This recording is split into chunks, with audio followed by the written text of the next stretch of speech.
এই মাহফিলের কথা শুনলেই যাদের এখনো গায়ে জ্বালা ধরে, এই মাহফিলের কথা শুনলেই যারা বলে ওটা মাহফিল তো নয়, রাজনীতি, তাদের পরিষ্কার বার্তা দেয়, কান খুলে শুনে রাখুন।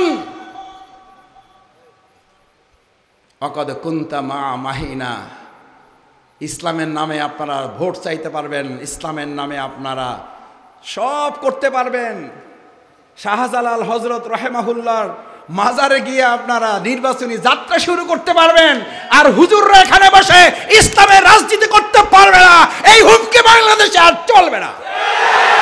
এটা মুনাফিকি, এটা ইসলাম এবং মুসলমানদের সাথে বিরোধিতার সামিল।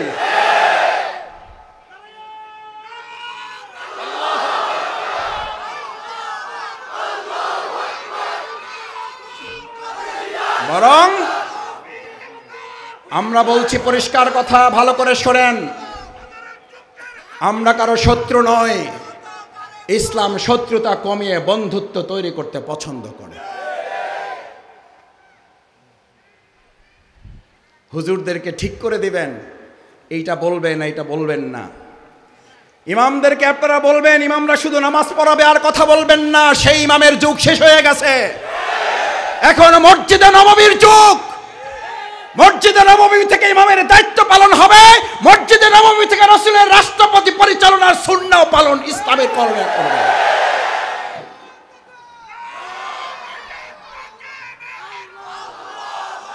মসজিদে নববী কি শুধু ইমামতির জন্য?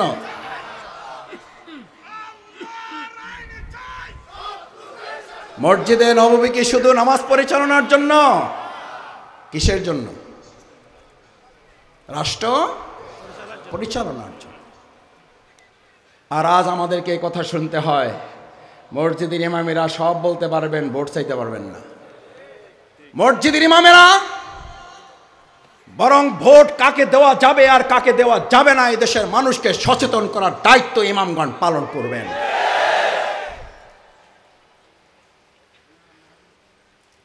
সেই জন্যই আজ মাদ্রাসা যুব উন্নয়ন পরিষদ আপনাদেরকে এখানে একত্রিত করে বার্তা দিতে চায়, আমরা আগামী দিনে কি ক্লাবমুখী সাতকানিয়া তৈরি হবে না মসজিদমুখী? কে মুখী? আরো আসতে দেখি, ক্লাবমুখী না মসজিদমুখী সাতকানিয়া? মসজিদমুখী যারা হাত জাগিয়ে দেখাও। আমরা কি ক্লাবমুখী সাতকানিয়া চাই না মসজিদমুখী সাতকানিয়া চাই?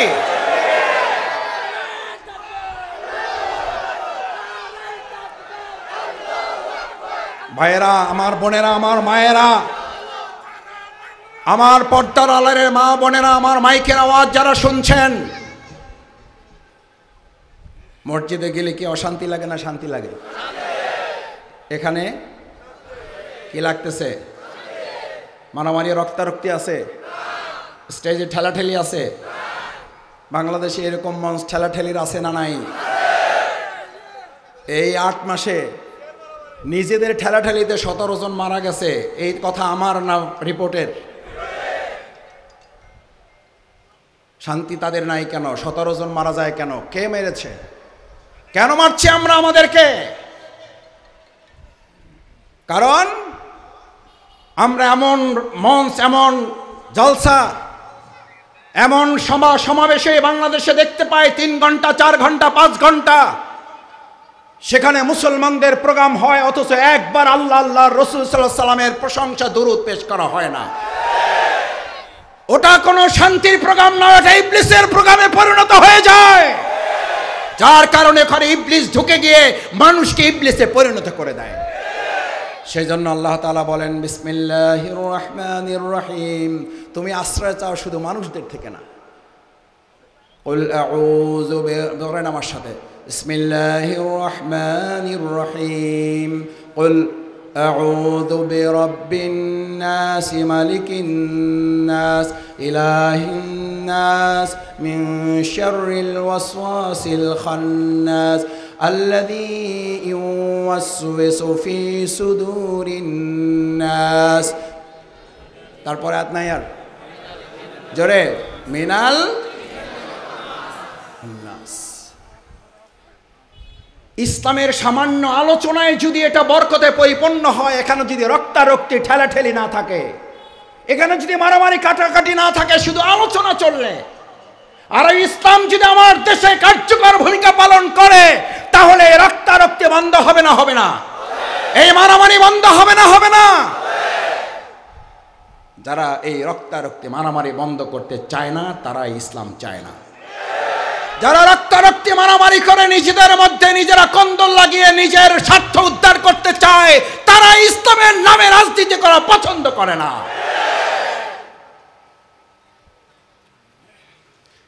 আমি আপনাদের খুব সহজ করে একটা কথা জিজ্ঞেস করি, মানুষ হিসাবে আমরা শান্তি চাই না? চাই না?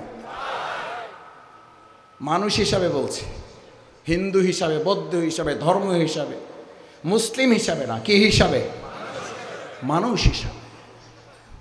মানুষ হিসাবে যদি আপনি শান্তি চান, সেই শান্তি ইসলাম না ইসলামের বাইরে? এটার ব্যাপারে কারো দ্বিমত আছে? নাই। কিন্তু আমাদের দুর্ভাগ্য কি, আমরা শান্তি চাই কিন্তু ইসলাম চাই না। আমার ভাই, দেশ স্বাধীন হয়েছে 53 বছর, এখন 54 বছর পার করছি। আচ্ছা, 53-54 বছর কোনো জিনিস প্রমাণ করার জন্য কম না বেশি? যথেষ্ট হয়েছে না হয় নাই? এবার কি আমরা একটা চিন্তা করতে পারি না? আমরা কি একটা চিন্তা করার সুযোগ নিতে কি পারি না? একটা সিদ্ধান্ত কি আমরা নিতে পারি না? একটা পরিকল্পনা কি আমরা নিতে পারি না? 53 বছর যেহেতু দেখলাম হইল না, 53 বছর আমাদের যেহেতু সিদ্ধান্ত নিতে পারলাম না, আমরা মুসলিম হিসাবে আল্লাহর দরবারে কাল কিয়ামতের দিন তো আমাদেরকে দাঁড়াতে হবে। আমরা দাঁড়াবার অন্তত একটা জবাব ঠিক করে নিয়ে যাই, আমান দিনুকা, তোমার ধর্ম জীবন ব্যবস্থা কে ছিল? এই জবাব দেওয়ার জন্য আমরা এই বছর সিদ্ধান্ত নিতে চাই। ব্যক্তি কে ক্ষমতায় যাবে জানি না, আমরা আবার ইসলামকে ক্ষমতায় বসাতে চাই।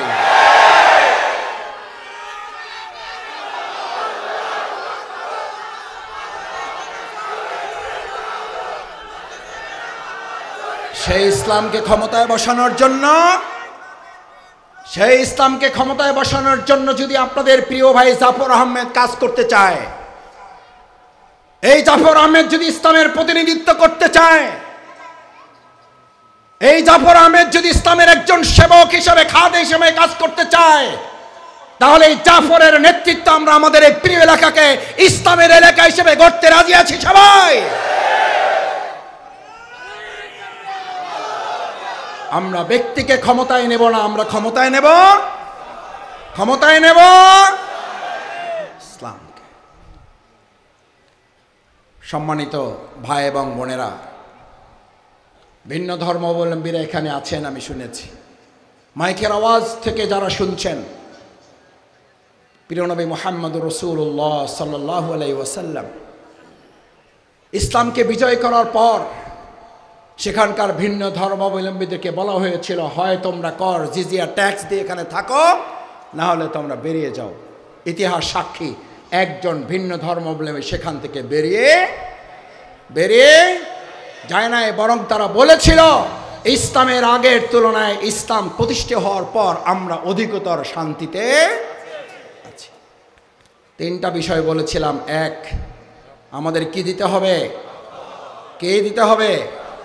রক্তের মাধ্যমে আজ আমাদের এই প্রিয় মাতৃভূমি বাংলাদেশ 2024 সালের তরুণ, যুবক, ছাত্র, শ্রমিক জনতা যেভাবে আমার প্রিয় মাতৃভূমি বাংলাদেশকে ফেসিবাদ মুক্ত করেছে, আওয়ামী স্বৈরাচার মুক্ত করেছে, আমরা আগামী দিনে চাঁদাবাজ দখলদার মুক্ত করার জন্য প্রয়োজন যদি হয় আরেকবার রক্ত দিতে রাজি আছি যুবকেরা। কারণ তোমরাই স্লোগান ঠিক করেছো, আবু সাইদ মুগ্ধ, শেষ হয় নাই যুদ্ধ। আমাদের যুদ্ধ ততক্ষণ চলবে যতক্ষণ পর্যন্ত পরিপূর্ণভাবে ইসলামকে বিজয়ী করা।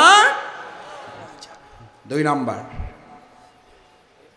আমার তরুণ যুবকেরা, আমার ভাইয়েরা, আমার মুরব্বিয়ানে কেরাম, আমার শ্রদ্ধাভাজন ইমাম, খতিব, শিক্ষক মণ্ডলী, পিতৃ সমতুল্য মুরব্বিগণ, আমার মা এবং বোনেরা, ইমানদারদের আর একটা অস্ত্রের নাম হচ্ছে তার চোখের পানি। কি নাম?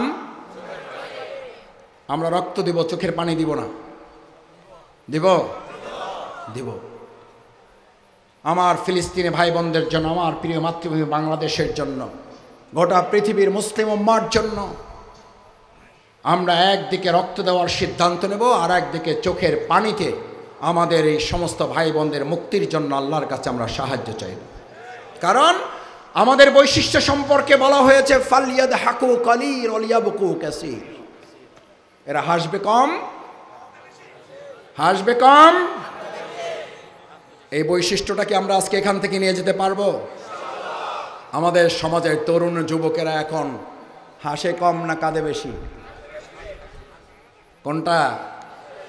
হাসে বেশি, কাঁদে কম।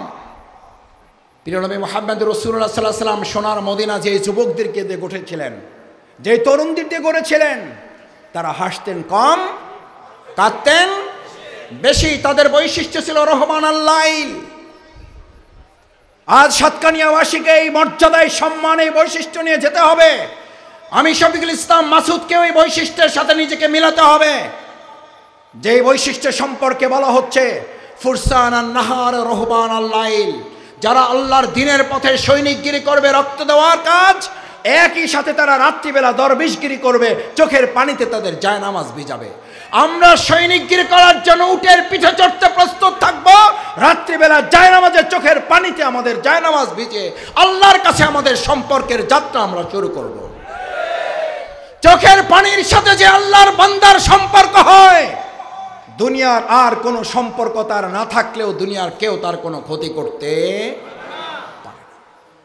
প্রিয় নবী মুহাম্মদ রাসূলুল্লাহ সাল্লাল্লাহু আলাইহি ওয়াসাল্লাম, আসতে বললে হবে সাল্লাল্লাহু আলাইহি ওয়াসাল্লাম। পৃথিবীর সবচেয়ে কৃপণ ব্যক্তি হচ্ছে সে যার টাকা নেই, পয়সা নেই, ব্যবসা নেই, গাড়ি নাই, বাড়ি নাই, চাকরি নাই, কি নাই, রাসূলের নাম বলা হয় অথচ দুরূদ সাল্লাল্লাহু সাল্লাম। বদরের প্রান্তরে যুদ্ধের জন্য গিয়েছেন 313 জন, বিপক্ষে কম না বেশি? অস্ত্র রাসূল সাল্লাল্লাহু আলাইহি ওয়াসাল্লামের বেশি না প্রতিপক্ষের বেশি? বিজয় হয়েছে অস্ত্রের মাধ্যমে না চোখের পানির মাধ্যমে? চোখের পানির মাধ্যমে। রাসূল করিম সাল্লাল্লাহু আলাইহি ওয়াসাল্লাম বদরের প্রান্তর, বদরের মাঠ, বদরের পাহাড়, আল্লাহু আকবার। আল্লাহ তাআলা সওয়াব যেন নষ্ট না করেন, এটা এই কারণে মনে পড়লো এখন। গতকাল তার আগের দিন অর্থাৎ গত পরশু আমি সেই পাহাড়ের কাছে যাওয়ার সুযোগ আল্লাহ তাআলা দিয়েছেন। বদরের পাহাড়ের নিচে দাঁড়িয়ে শুহাদা আজমাইন কেরামগণকে যখন সালাম জানাচ্ছিলাম, মনের অজান্তে চোখ থেকে পানি চলে আসছিল। পাশাপাশি দুটো ময়দান, শুহাদার দুটো ময়দান, উহুদের দুটো ময়দান। রাসূল করিম সাল্লাল্লাহু আলাইহি ওয়াসাল্লাম ময়দানে গিয়ে চোখের পানি ছেড়ে দিয়ে সিজদায় গিয়ে আল্লাহকে বললেন, ইয়া আল্লাহ, ইয়া আল্লাহ, আজ আমরা মাত্র 313 জন দুর্বল মানুষের এখানে এসেছি। আমাদের অস্ত্র নাই, আমাদের গোলা বারুদ নাই, আমাদের কামান নাই, আমাদের বন্দুক নাই, AK-47 নাই, উট নাই, তরবারি নাই, কিছুই নাই। যতটুকু ছিল সবটুকু নিয়ে হাজির হয়ে গেছি। আপনি চাইলে আমাদেরকে আজ পরাজিত করতে পারেন, চাইলে আজ আপনি ইসলামকে বিজয় করে দিতে পারেন। চোখের পানি, চোখের পানি বালি তো সিক্ত হতে পারে নাই। জিবরাইল আমিন রাসূল করিম সাল্লাল্লাহু আলাইহি ওয়াসাল্লামকে এসে খবর দিলেন, ইয়া রাসূলুল্লাহ, আপনি যতক্ষণ না মাথা উঠাচ্ছেন, যতক্ষণ না আপনি চোখের পানি মুছে ফেলছেন, আর সে আজিম থরথর করে কাঁপছে। আল্লাহ সুবহানাহু ওয়া তাআলা আপনাকে মাথা উঠানোর জন্য বলেছেন, চোখের পানি মুছতে বলেছেন। আজ এই 313 জনের সামনে শুধুমাত্র 1000 নয়, গোটা পৃথিবী যদি দাঁড়িয়ে যায়, আল্লাহ তাআলা শুধুমাত্র তার একজন ফেরেশতা দিয়ে গোটা পৃথিবীর শত্রুকে মোকাবেলা করার জন্য ফয়সালা দিয়ে দিয়েছে। শক্তি কি অস্ত্রের নাকি চোখের পানির? অস্ত্রের না চোখের পানির? আমাদের কাছে সেই চোখের পানি আছে না নাই? নিজের গুনাহের দিকে তাকান, কবরের কথা স্মরণ করুন। ফিলিস্তিনের একটার পর একটা কফিন রাখাকে চোখের সামনে ভাসান। ফিলিস্তিনের ছোট্ট ছোট্ট শিশু কিশোররা যখন ঘাসগুলো খাচ্ছে,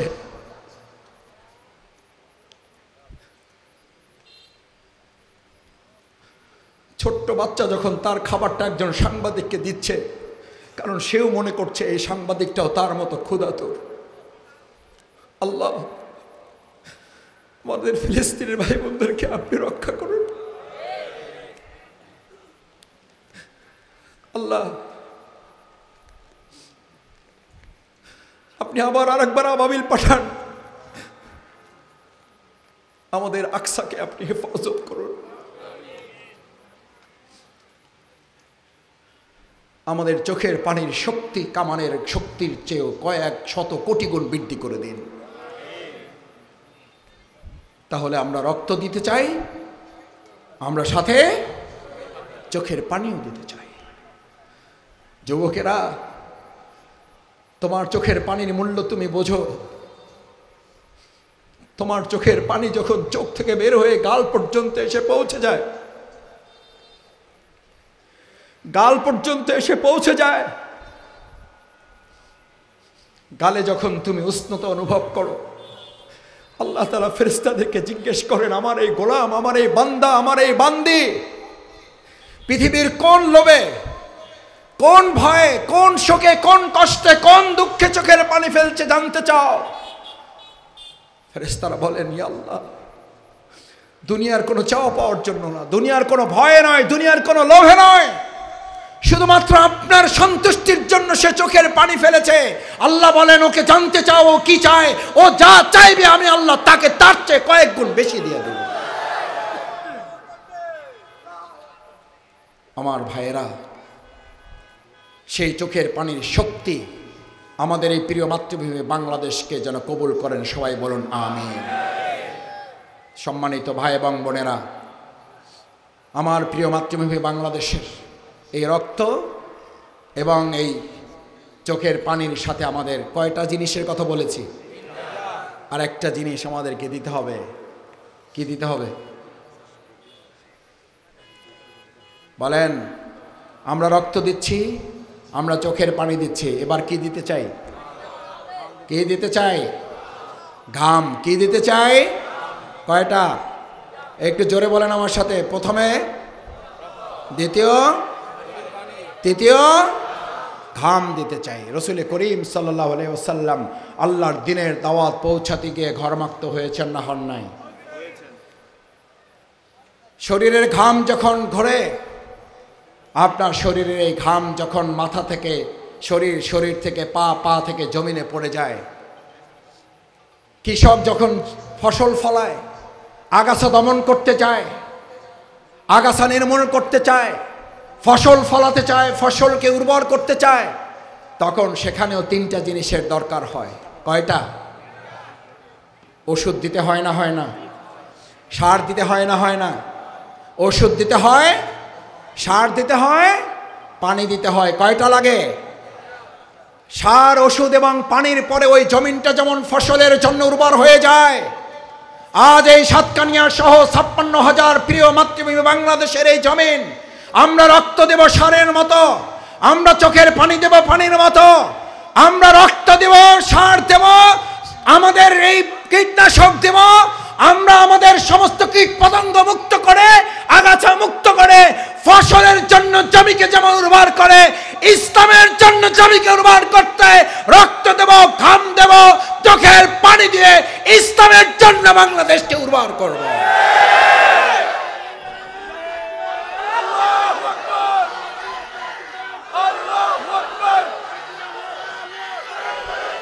যারা রক্ত দিতে জানে তাদেরকে কেউ পরাজিত করতে পারে না। যারা ঘাম দিতে জানে তাদেরকে কেউ ভয় দেখাতে পারে না। আমাদেরকে আর কেউ ভয় দেখাবেন না, কারণ আমরা শুধু এক আল্লাহকে ভয় করতে শিখেছি। এক আল্লাহকে যারা ভয় করতে শেখে গোটা পৃথিবী তাদের ভয় করতে বাধ্য। আমার শ্রদ্ধেয় শিক্ষক তুল্য যাদের বক্তব্য শুনে আমরা বক্তব্য দেই, আপনাদের সামনে হাজির হয়েছেন। প্রিয় মাতৃভূমি শুধু বাংলাদেশ নয়, আল্লাহ মাফ করুন, তার সামনে বলা যথার্থ নয়, তারপরও শুধু আপনাদের জন্য বলছি, গোটা পৃথিবীর ইসলামী বিপ্লবের জন্য যিনি বিগত 16-17 বছর এই ফ্যাসিস্টদের হৃদয়ে কাঁপন ধরিয়েছেন, আধিপত্যবাদের বিরুদ্ধে যিনি প্রথম মাথা উঁচু করে কথা বলেছেন, মুফতি কাজী ইব্রাহিম দাহমাত বারাকাতু, আল্লাহ তাকে হায়াতে তাইয়্যিবা দান করুন। তার এক বক্তব্যে আধিপত্যবাদের রাজ সিংহাসন কেঁপে উঠেছিল। ভারতীয় দালাল রাজাকাররা সেদিন কলিজা ছিঁড়ে ওরা পালাবার রাস্তা খুঁজেছিল।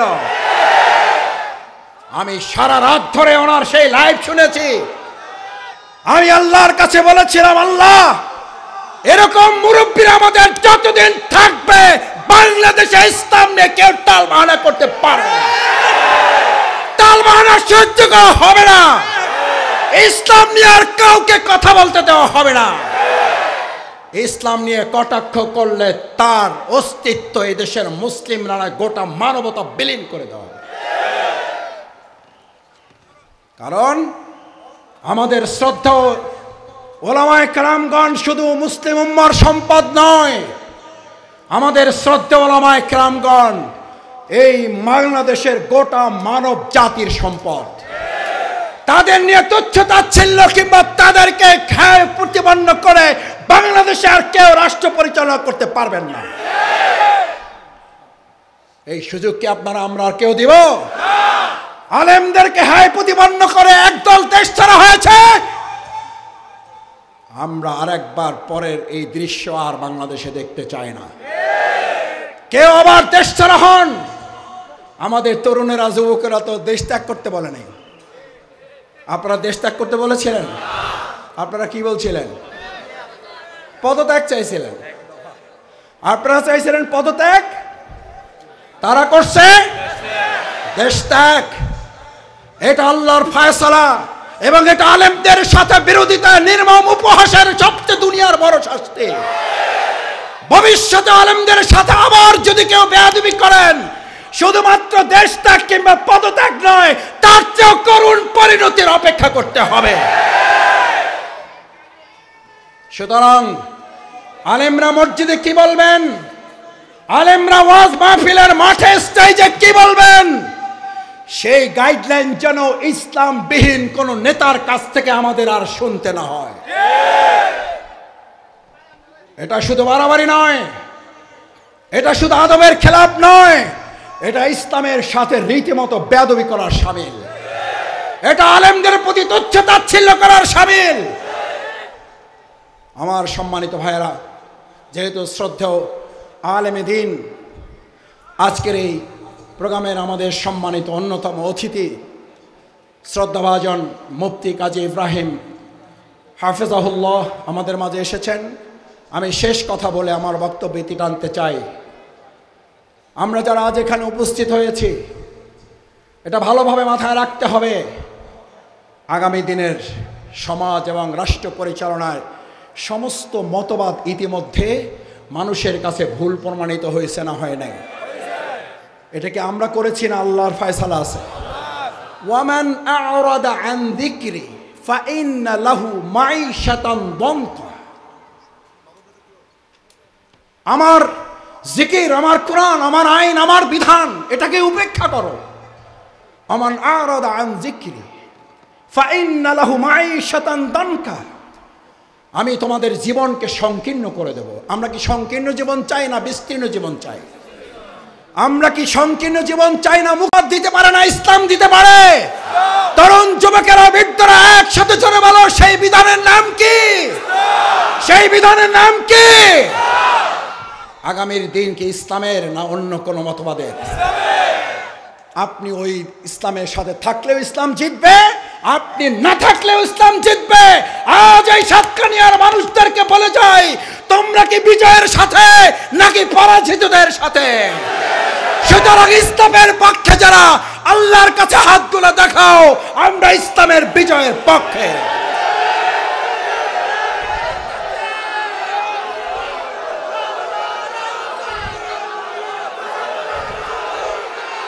শুকরান, শুকরান, জাযাকাল্লাহ খায়রান। বুদ্ধিমান মানুষেরা কখনো পরাজিতদের পক্ষে থাকতে পারে না। মুফতি কাজী মোহাম্মদ ইব্রাহিম হাফিজাহুল্লাহর একটা উদাহরণ দিয়ে শেষ করে, যেহেতু ওনার বক্তৃতা শিখে শিখেই বক্তৃতা করছি তো, না বললে ঋণ পরিশোধ হবে না। বলেছে যে মিয়া তুমি যাবা চট্টগ্রাম। কোথায় যাবা? হুজুর হয়তো শুনে হাসবে, বেটা আমার সামনে আমার কথা কও। ছাত্র হিসেবে একটা পরীক্ষা দিয়ে দেখতে চাই যে পাশ করবো না ফেল করবে। আপনি ফেলের তালিকায় আছি, তাও যদি আল্লাহর মেহেরবানি আর হুজুরের দয়া যদি পাশ করতে পারি। বেটা যাবি চট্টগ্রাম, রেল স্টেশনে যায় দেখি যে চিটাগাংয়ের ট্রেনে কোনো সিট ফাঁকা, মাঝখানে দাঁড়াবার জায়গাও ফাঁকা নাই, রডও খালি নেই, সাদও খালি নাই। যায় দেখলেন সিলেটে যাওয়ার একটা ট্রেনে এসি সিট ফাঁকা আছে। কি সিট ফাঁকা আছে? চিন্তা করলেন ট্রেন তো একটা পাইলেই তো হয়। চট্টগ্রামেরটায় উঠবেন না সিলেটেরটায়? কোনটায়? কোনটায় উঠবেন? সিলেটেরটা উঠবে। মাশাআল্লাহ। সিলেটে যারা উঠবেন দেখি 2-4 জন অন্তত হাত জাগান। কোনটায় উঠবেন? টার্গেট কোথায়? টার্গেট কোথায়? সিলেটেরটাই যদি এসি না পারে, বিনা পয়সায় বলে যে ভাই এসি আছে, বিনা পয়সা নিয়ে যাবো, ওঠেন, আল্লাহ বর্ষা চা হয়। কয়জন রাজি আছেন হাত জাগান। বোনদের ওখানে 2-4 জন যদি রাজি থাকেন পরে আমাদের ভাইদেরকে জানায়েন। আমার মনে হয় না সাতকানিয়ার বোনেরা যে বীর সন্তানদের জন্ম দিয়েছে, যে শহীদদের মায়েরা এখানে আছেন, যে শহীদ পরিবারের সদস্যরা আছেন, নিশ্চয়ই তারা ফাতেমাতুজ জোহরা রাদিয়াল্লাহু তাআলা আনহা, খাদিজাতুল কুবরা, সুমাইয়া রাদিয়াল্লাহু তাআলা অনুসারীরা এখানে বসে আছেন। হুজুর বললেন শেষ কথা। তখন আমাদের মধ্যে কেউ কেউ মনে করে জায়গা যেহেতু পাইলাম না, সিলেটেরটা যেহেতু ফাঁকাই পড়ে আছে, যাওয়াই যেহেতু কাজ, আল্লাহর উপর ভরসা, উঠে গেলাম, যা হয় হবে। আমার তো দোষটা, দোষ কার? ড্রাইভারের। হেঁটে নিয়ে যায়। আপনি সারা পথ উঠছেন সিলেটের ট্রেনে, যাবেন চট্টগ্রামে, সিজদায় পড়ে সমানে কান্না শুরু করলেন, কানতে কানতে চোখের পানিতে পুরো রাস্তা ভাসাইয়ে দিয়ে আল্লাহর উপরে দায়িত্ব ছেড়ে দিলেন। আল্লাহ সব তুমি জানো, সব তুমি দেখো, সব তুমি বোঝো। ইন্নাল্লাহা আলা কুল্লি শাইইন কদির। আল্লাহর সব গুণগান ওখানে দিয়ে দিলেন। দুনিয়ার নিয়ম এবং আল্লাহর সুন্নাহ, আপনি চট্টগ্রাম পৌঁছবেন না সিলেট পৌঁছবেন? আল্লাহর সুন্নাহ এবং দুনিয়ার নিয়মে কোথায় পৌঁছবেন? আমার ভাইয়েরা, আজ বাংলাদেশে আমাদের সামনে সিলেটেরও ট্রেন আছে, চট্টগ্রামেরও ট্রেন আছে, জান্নাতের ট্রেন আছে, জাহান্নামের ট্রেন আছে, মক্কা মদিনার ট্রেন আছে, আমাদের আধিপত্যবাদের শক্তিরও ট্রেন আছে। আমরা আজ এখানে সিদ্ধান্ত নিতে চাই, খালি থাকুক আর না থাকুক, জায়গা পাই আর না পাই, দাঁড়িয়ে যেতে হোক আর বসে যেতে হোক, হানা ঘুরিয়ে দিয়ে যেতে হোক, তাদের উপর ভর করে দিতে হোক, ট্রেনের সাথে যদি চলে চলে যেতে হয়, তারপরও আমরা কি জান্নাতের রাস্তায় হাঁটবো নাকি এসি গাড়ির জাহান্নামের রাস্তায় যাব? জান্নাতের পথের পথিকেরা হাত জাগিয়ে দেখাও। আল্লাহ আপনি আমাদের জান্নাতের পথের পথিক হিসেবে কবুল করেন, জান্নাতের ট্রেনের যাত্রী হিসেবে কবুল করেন। আসুন সম্মানিত ভাই এবং বোনেরা, আজ এই ইসলামী জলসার মাধ্যমে আমরা আল্লাহর কাছে নিজেদেরকে জান্নাতের পথের পথিক হিসাবে এখান থেকে সিদ্ধান্ত নিয়ে যদি যেতে পারি, অন্তত আল্লাহ তাআলা দয়া করে আমাদের জীবনের গুনাহ খাতাগুলো মাফ করে, দয়া করে মেহেরবানি করে জান্নাতের পথের পথিক হিসাবে আমাদের ভাই এবং বোনদের সবাইকে কবুল করেন। অন্তর থেকে সকলে বলুন আমিন। সুবহানাকাল্লাহুম্মা বিহামদিকা আশহাদু আল্লা ইলাহা ইল্লা আনতা আস্তাগফিরুকা ওয়া আতুবু ইলাইক। আসসালামু আলাইকুম ওয়া রাহমাতুল্লাহি ওয়া বারাকাতুহু।